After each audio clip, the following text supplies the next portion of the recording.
क्या आपको पता है भारत में इतना सोना रखा हुआ है कि उसकी कीमत कई देशों की पूरी जीडीपी से भी ज्यादा है। लेकिन फिर भी जब भारत सोना खरीदता है तो भारत का रुपया क्यों गिरने लगता है?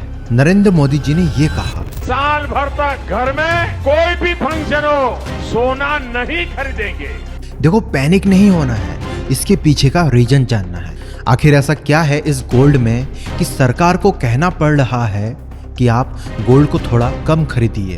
क्या हमारा भारत देश किसी आर्थिक खतरे की तरफ बढ़ रहा है? क्या वर्ल्ड वॉर 3 और क्रूड ऑयल का इससे कोई कनेक्शन है? और आखिर आपके मम्मियों के पुराने गहनों का क्या लेना देना है इससे? वेल दोस्तों, आज हम समझेंगे गोल्ड, डॉलर, रुपी और इंडियन इकोनॉमी का वो कनेक्शन जो ज़्यादातर लोग समझ नहीं पाते।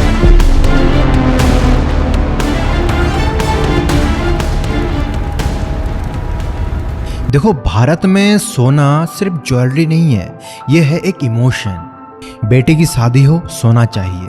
अच्छा समय आया, सोना खरीदो।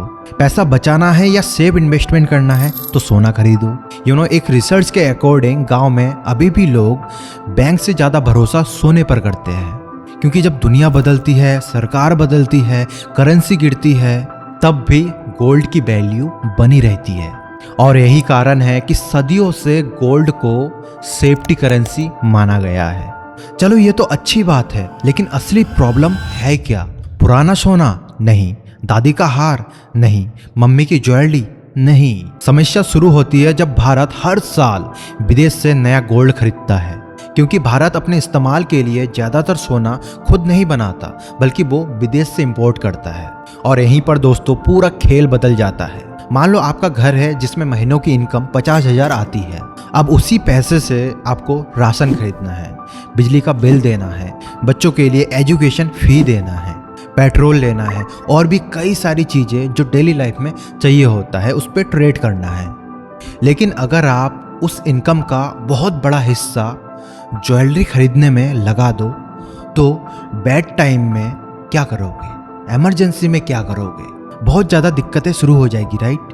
और यही हो रहा है अभी के टाइम में देश के साथ। अब सबसे इम्पोर्टेंट बात समझते हैं कि मोदी जी ने जो स्टेटमेंट दिया उसके पीछे असल रीजन क्या था। देखो, जब इंडिया गोल्ड खरीदता है ना तो पेमेंट रुपए में नहीं होता, बल्कि वो डॉलर में होता है। और यही तो सबसे बड़ा ट्विस्ट है। पूरे दुनिया का बड़ा व्यापार, oil, gold, electronics, international trade, सारी चीज़ें यूएस डॉलर से चलता है। इसीलिए इंडिया को हमेशा बहुत सारा डॉलर चाहिए होता है। अब सवाल ये होगा आपके मन में कि ये डॉलर आखिर आता कहाँ से है? देखो, इंडिया ना अपने पास डॉलर जमा करके रखता है। इसे कहते हैं फॉरेक्स रिजर्व। सिंबल समझते हैं, हमारे देश के विदेशी मुद्रा की तिजोरी। इसी तिजोरी के पैसे से क्रूड ऑयल खरीदा जाता है, युद्ध के समय इंपोर्ट्स चलते हैं, इकोनॉमी स्टेबिलिटी किया जाता है और सबसे मेन, रुपये को गिरने से बचाया जाता है। अब इमेजिन करो कि इंडिया ने अगर बहुत ज़्यादा गोल्ड इंपोर्ट करना शुरू किया तो क्या होगा? बाहर ज़्यादा डॉलर भेजना पड़ेगा, क्योंकि गोल्ड तो डॉलर में ट्रेड होता है, जिससे फॉरेक्स रिजर्व कम होंगे और डॉलर की डिमांड बढ़ेगी। और इसी कारण दोस्तों रुपये कमज़ोर होगा, उसकी वैल्यू गिरेगी।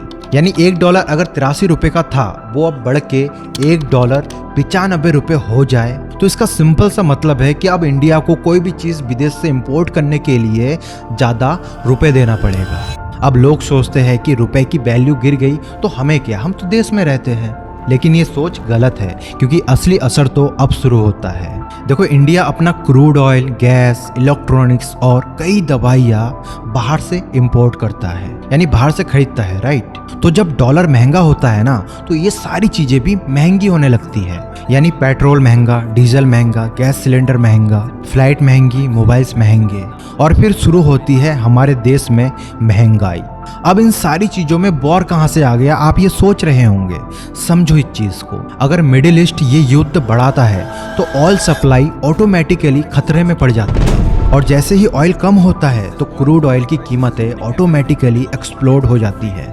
दोस्तों, इंडिया दुनिया का सबसे बड़ा ऑयल इंपोर्टर में से एक है, यानी हमें और ज़्यादा ऑयल खरीदने के लिए डॉलर चाहिए होगा। अब सोचने वाली बात यह है कि अगर हम गोल्ड पर अरबों डॉलर खर्च कर देंगे तो सोचो देश के फॉरेक्स रिजर्व पर कितना बड़ा प्रेशर पड़ेगा। देखो, एक बात और है, इसे समझना बहुत ज़रूरी है। पूरे भारत के घर में जो रखा गोल्ड है ना, वो ना तो जॉब देती है, ना ही फैक्ट्री बनाती है और ना ही उसका प्रोडक्शन बढ़ता है। वो ओनली लॉकर में पड़ा रहता है, जिससे कोई ट्रेड नहीं होता। और अगर ट्रेड ना हो तो इंडिया की इकोनॉमी नहीं बढ़ेगी। इसीलिए कई एक्सपर्ट गोल्ड को डेड एसेट भी कहते हैं।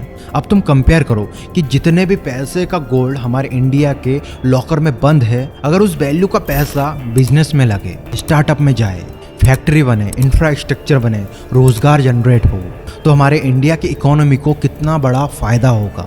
अब लोगों के मन में एक सवाल आता है, अगर गोल्ड इतना बड़ा प्रॉब्लम है तो आरबीआई क्यों खरीदता है? क्योंकि दोस्तों आरबीआई का गोल्ड अलग पर्पस के लिए होता है। जनता का जो गोल्ड होता है वो ज्वेलरी और पर्सनल सेविंग होता है, लेकिन आरबीआई का gold national security, emergency reserve, global trust के लिए होता है। जब दुनिया में फाइनेंशियल क्राइसिस आता है ना, तो रिजर्व गोल्ड देश की क्रेडिबिलिटी बचाता है। देखो, अगर गोल्ड का रिजर्व बहुत ज़्यादा बढ़ जाए तो सरकार क्या कर सकती है? इंपोर्ट ड्यूटी बढ़ा सकती है, गोल्ड टैक्स बढ़ा सकती है, डिजिटल गोल्ड खरीदो ये प्रमोट कर सकती है। ये रूल इसीलिए बनाया जा सकता है ताकि लोग फिजिकल गोल्ड की बजाय डिजिटल गोल्ड पर ज़्यादा इन्वेस्ट करें।